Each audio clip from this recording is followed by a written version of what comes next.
Hey guys, welcome to Cape and Cowl Cafe. I'm Nemo, and today I will be counting down the top 10 Batman movies. If you guys enjoy at any point today, I'd really appreciate if you hit that like and subscribe button, but let's just hop right into this.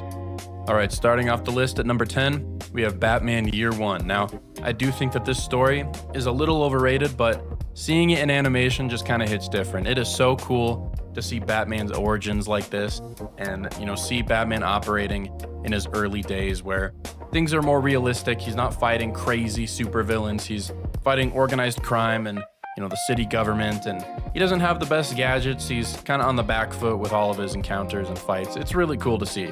And this movie doesn't have like the craziest story, but it really does have some just epic moments, both with Batman and Jim Gordon. And that's the interesting thing about this movie is it is as much a Jim Gordon movie as it is a Batman movie, and they both have a lot to do, and it follows both of their stories throughout the first year of Batman's, career as a vigilante in Gotham. It's just really interesting. Now, I didn't appreciate everything that they did with Jim Gordon in this movie. I didn't like him cheating on his wife, and I think that it takes away from some of his moral character because Jim Gordon is supposed to be a sort of moral opposite to Batman. They're both good men, but they do things very differently. Jim Gordon is a very by-the-book man. He likes to follow the rules. He wants to get things done the way that they're supposed to. And Batman, while he doesn't kill people, he is not afraid to break the law and bend the rules to do what's right. And so that difference between the two of them makes the relationship really interesting. But at the same time, I understand why they made the decision to have Jim cheat on his wife because the whole story, Jim is dealing with these corrupt cops. He's trying to settle into his new job in Gotham and, his new life there. He's moved his family to essentially the worst city in the world. I mean, they really are treating Gotham City like its own character, but all of these factors, the new job, his new life, just the corruption and how bad Gotham City is, it's all beating down on him and it's trying to drag Jim down to its level. And you could explain that away and be like, oh, that's why he cheated on his wife because the city is corrupting him. Now, I still don't like that explanation. It feels kind of cheap. And, with how strong of a moral figure that Jim Gordon is, I really don't think that he would do something like that. And so it feels kind of like a light character assassination to me. But I mean, you have so many cool moments in this movie. You have Bruce coming up with Batman as the bat flies through the window. You have the scene with him training where he kicks a tree in half.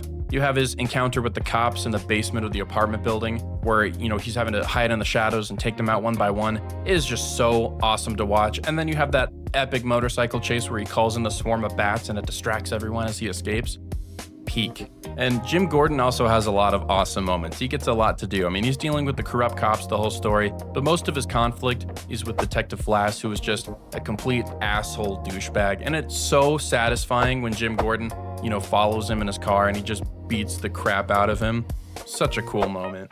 And how could I forget Batman crashing the dinner party, blowing up the wall, throwing down the smoke bomb, and he's just standing there and he gives that little speech to them how none of them are safe. It is just, gives me the chills. So good. But overall, this movie is really good if you just want a simple, realistic, early days Batman story. This is what you're looking for. All right, next on the list at number 9, we have Son of Batman. Now, while I do think that most of the DC AMU movies are very mid, I actually do enjoy this one quite a bit, mostly because it introduces Damian Wayne in animation, and he is one of my favorite Bat family members. I just think that his origin and his story of redemption is so interesting and way different from any of the other Robin's origin stories. But what's interesting about Damian is both him and his father had their childhood stolen from them. But the thing is, Bruce had a choice in the matter because he chose to leave his home and train and turn his body and mind into a weapon. Damian did not have that choice. He was already born into that role, and it was forced upon him. I mean, Damian was trained in combat before he learned how to read. This is the kind of environment that he was raised in. But the main difference between Batman and his son Damian is that, Bruce went on this journey and he had to climb up the ladder over time and hone his skills and train. And he learned a lot of valuable things like patience and humility, and he learned to respect and value life. But Damian was already born the best. He was genetically modified to be the perfect heir to the head of the demon. And because Damian started at the top, unlike his father who started at the bottom and climbed his way up, Damian is very entitled and he's selfish, and he lacks a lot of the experience and wisdom that it takes to be a good person, and he just doesn't value life. It wasn't the environment that he was raised in. I just find this story really interesting because Damien is faced with morals and ideas that challenge everything that he's ever been taught, everything that he's ever believed in, and, over the course of the story, he learns to respect his father's no-kill rule. I'm my father's son, too. I'm Robin. He doesn't understand it, and he doesn't agree with it, but he respects it, and it's because he comes to respect Batman. And the reason that Damien respects Bruce is because he picks up on the fact that Bruce actually cares about him in a way that his own mother never did. Because before Damien came to Gotham, he was only valued for his abilities and what he could do, not because of who he was as a person or the choices that he made. And Damien had his whole future and destiny laid out in front of him, and he didn't have a choice in the matter. But the thing is, Bruce gave Damien a choice. I don't know, I just really like this story. And this isn't the perfect movie, but also I really like the voice actor for this Batman. Jason O'Mara does a really good job. He kind of has more of a dry Batman voice. I'll handle it. Move on, Cyborg. I just really like Damian Wayne's story. I like Damian, so that's why this movie is on the list. I don't really have anything else to say about it. All right, next on the list at number 8, we have Superman, Batman, Public Enemies. Now, this movie is an endless gauntlet of fighting, all right? It is action-packed from start to finish. There are not a lot of breaks, but the main reason why I like this movie and why it's on this list is it showcases one of the best friendships in fiction, and one that we don't really get to see that often because the one time it was adapted in live action, they were just two assholes that fought each other and hated each other the whole movie. I'm of course talking about Superman and Batman. Their friendship in this movie is just so wholesome and so nice to see, and the entire world is against Superman because Lex Luthor has become president and he's outlawed unregistered superheroes, and he mostly has it out for Superman, and so he sent out all of these superheroes and villains who now work for the government to take down Superman. What does Batman do? He's sticking with his homie, of course. He's not gonna bow down to the government. This is Batman we're talking about. But just the action in this movie is so good, and you get to see so many characters. I mean, you got Power Girl, Captain Marvel, Captain Atom. You got a bunch of different villains like Mongol and Solomon Grundy. By the way, when I first watched this movie, I was so confused by the fact that Solomon Grundy was talking in full sentences. I'll have to ask the Joker why he's had so much trouble doing this over the years. I just really enjoyed the dialogue between Batman and Superman in this movie. There's just so many moments where they're just talking, and the dialogue really shows us that they really do respect each other and they admire each other, Why is it the good villains never die? Clark, what the hell are good villains? It's just nice to see, these characters being friends when so many other forms of media just, wants them to fight, in Injustice and Batman v Superman. It's just depressing, all right? Just let them be friends. By the way, I'm not sure if you guys knew this, but Avengers Endgame actually ripped off a scene from this comic book in this movie. They really thought we wouldn't notice this, huh? Yeah, nice try. All right, next on the list at number 7, we have Batman: The Long Halloween Parts 1 and 2. Now, the reason that I like this movie so much is it feels like a sequel to Batman Year One because it feels like the natural evolution of that story. I mean, Batman's now working with Jim Gordon. Harvey Dent's been introduced. In Batman Year One, Batman was dealing with organized crime, common street thugs, and corrupted government, but this movie slowly transitioned it over to wacky, crazy supervillains like Joker and Clayface and Poison Ivy, and it's just really interesting to see that change in Batman's career. This movie also feels very similar to Batman Year One in the way that both stories are told over the course of a year. It goes month by month, and that's a structure that I actually really like. And that's something that I don't really always appreciate about the Arkham games, is how every single major event in Batman's career takes place in one night. That's not realistic. Real crime takes a long time to solve, and it just gives you a lot more time to explore the characters and the events, and just you just get to live in the world a bit more. But I also just think that I like this movie so much because of Jensen Ackles. I mean, he plays Batman in this movie, and I think he does an amazing job. I know not everyone likes his Batman voice, but I think it's perfect. And it's also just nice to see, Jensen Ackles get the opportunity to play the character, because so many people want him to play Batman in live action, including me. I think he's a little too old now, but, he got the opportunity to do it here, and he's awesome. Also, this fight scene is peak. All right, now in some of my previous videos, I mentioned that I think that there is a time and a place for a more fun, campy, ridiculous interpretation of Batman. And this is the time and place. At number 6, we have Lego Batman. This movie is just so fun, and I love how they take the concept of Batman and Joker's relationship and, they turn it into like an actual romantic relationship. I mean, not really, but it's portrayed that way, and it's really funny, and I think that that is just the perfect way to go about that story in this comedic fashion. It's so fun. And I mean, seeing anything in Lego form is just awesome, so of course this movie is awesome. Now, they do change a lot of things about Batman's mythos for this movie. I mean, like, Batman's personality is a lot closer to Iron Man, and Dick Grayson comes from an orphanage. Batman doesn't adopt him after the accident at the circus. I don't know if they would really show that in a Lego movie. I mean, just imagine, Dick Grayson's parents fall from the trapeze and then they just break into Lego pieces. I think that they should have done that. But I mean, Robin is a little bit annoying in this movie, but it's whatever. And I mean, all of Batman's rogues are here. This really does feel like a celebration of Batman's history.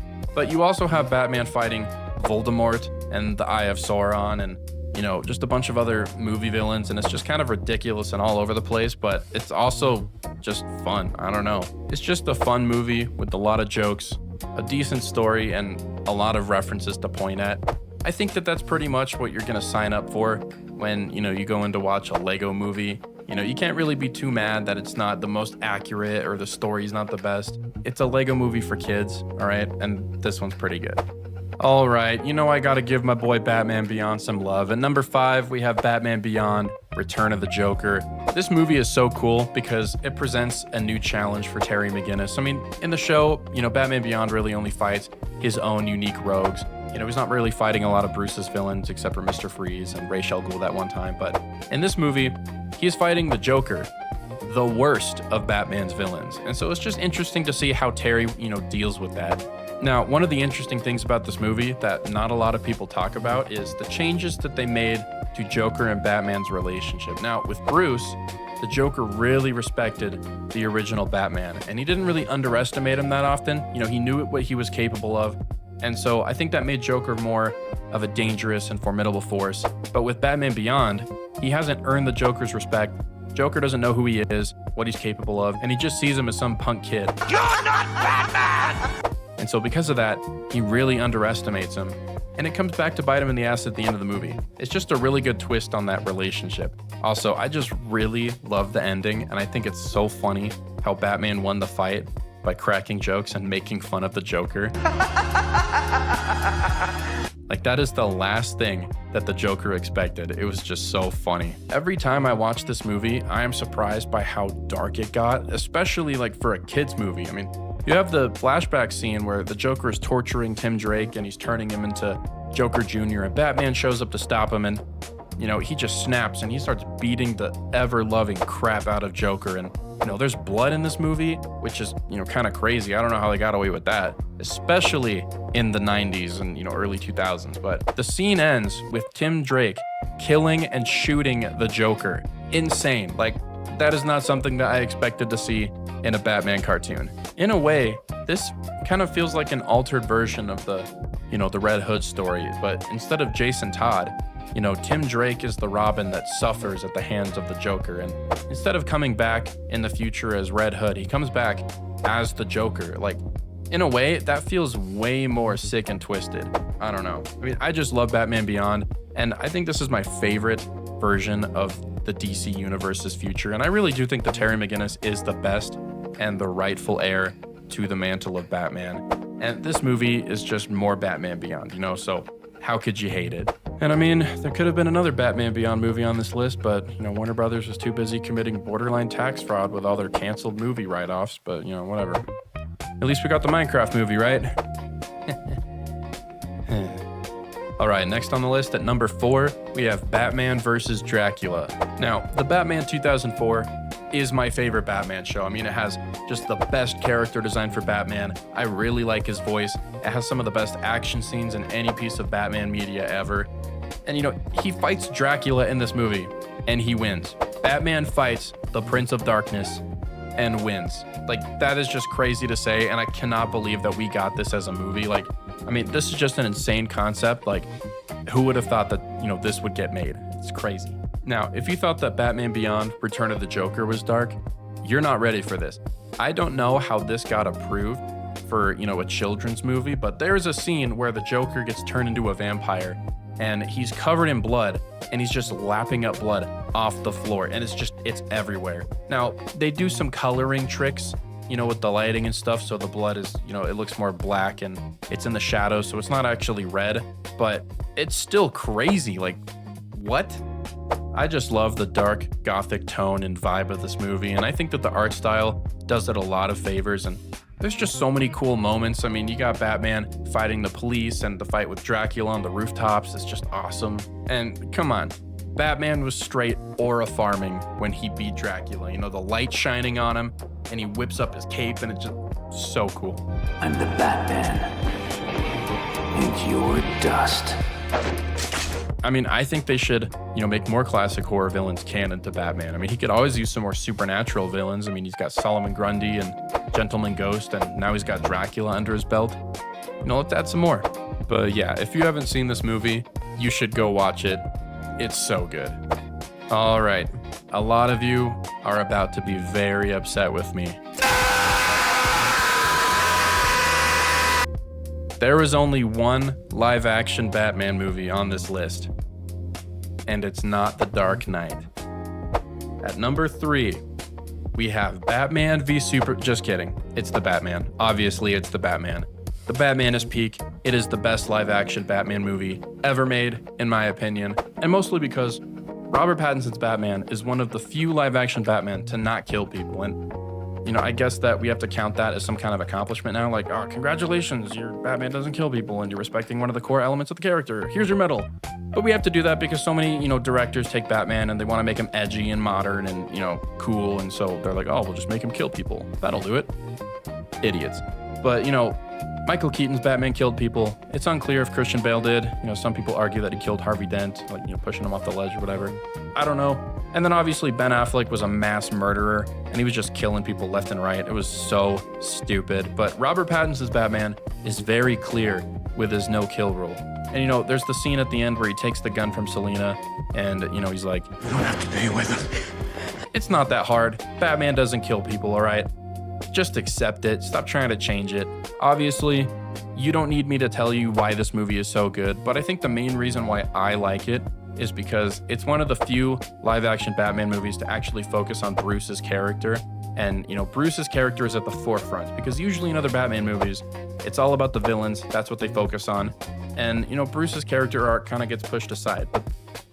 But this movie just has such an incredible message with, Batman learning that his crusade against crime doesn't always have to be motivated by revenge and, fueled by these dark emotions. He can become a symbol for hope. And it's not always about beating people up and taking down criminals. It's about helping people and serving his city. And it's just such a nice message for a Batman movie. And, the message becomes super clear in the final act of the movie when he takes off the mask of the Riddler thug and he asks him who he is. And the thug says, I'm vengeance. And it's a clear callback to the very first scene of the movie when Batman calls himself Vengeance, And in this moment, Batman realizes that he needs to be better and he has to be different from the people that he fights, and he needs to become a different kind of symbol.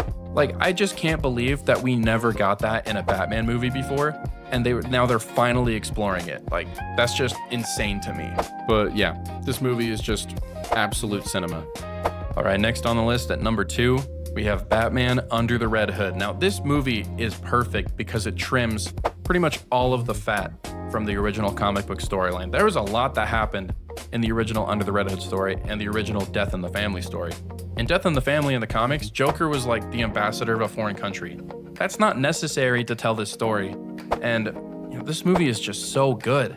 I just think that the Under the Red Hood story is so interesting because it explores Batman's mental state and his moral code. And the story is told largely from the perspective of somebody who's faced the consequences of said moral code, and he doesn't agree with it. And there are ways to criticize the no-kill rule. You know, this is a very nuanced story that explores it in an interesting way. And the way to criticize it is not to just say, Batman should just kill people because it would be cooler. You know, that's stupid, okay? And I mean, Jason is valid for criticizing the no-kill rule. I mean, he's hurt and confused that Batman didn't kill the Joker when he died. And it flips this whole argument on its head, because usually people argue that Batman should kill people purely from a place of logic and reason. But for Jason, it's entirely emotional and personal. You know, he's hurt. Just him. And doing it because he took me away from you. He thinks that his father has failed him. That's what makes the story so interesting. And so this leads to Batman giving his iconic monologue about why he can't kill the Joker. And you know, he thinks that if he crosses that line, he'll just keep crossing it and he'll never come back. I don't think that that's true. I think that's just what Batman tells himself to make himself feel better about the fact that he is actually insane. And he is so traumatized by what happened to him as a kid that he just can't bring himself to take a life, you know? And he's trying to convey this to Jason, and Jason just can't understand. And it really is just heartbreaking to watch. And I mean, the voice cast is absolutely stacked. I don't really like Neil Patrick Harris as Nightwing. I think he does an okay job, but Bruce Greenwood has to be my second favorite Batman voice actor, right after Kevin Conroy. And John DiMaggio is one of the most underrated Joker voice actors. He does such a good job. He is very intimidating. All right, at number 1, we have Batman: Mask of the Phantasm. This movie is just absolute cinema. I'm sure none of you are surprised by this. It's Kevin Conroy Batman. Of course, it's gonna be the best. But this movie has the most interesting twist on his origin story ever, because Bruce has come back to Gotham, he's done all of his training, he's ready to become Batman and fight crime. But then he falls in love. And, you know, his relationship with Andrea Beaumont is the very last thing that is stopping him from becoming Batman. And I mean, you have that scene where Bruce is talking to his parents at their grave, and he's apologizing because he wants to give up on his vow and his crusade to fight crime. And he tells them that he didn't expect to be happy. And it's just such a sad scene, but it's so good. And so when Andrea Beaumont leaves him after he proposes, that was the last thing that was stopping him from becoming Batman. And so you have that scene where he's suiting up for the first time and Alfred hands him his mask, and it's just chilling to watch. It's really depressing because it could have gone another way. Batman could have been happy and he could have just let go of the pain and the trauma that he endured. And, you know, I'm sure that's what his parents would have wanted in the end. So seeing him convince himself that his parents would be disappointed in him for pursuing a relationship and a happy life, it's so sad. And the rest of the story is set in the present day, where Andrea Beaumont comes back as the Phantasm, and she's, you know, a figurative ghost that comes back to haunt Bruce and remind him of the life that he could have had. And it's just such a heartbreaking story. And it's just a perfect explanation as to why Bruce Wayne would throw his life away and dedicate his entire being to becoming Batman. It's just a perfect movie. All right, guys, that's going to be about it for today's video. If you guys enjoyed it all, I'd really appreciate it if you hit that like and subscribe button and drop in the comments your favorite Batman movie. I know I didn't go too in depth in these movies. Maybe I'll do deeper reviews for each of them sometime in the future. But yeah, until next time, I'll see you guys later.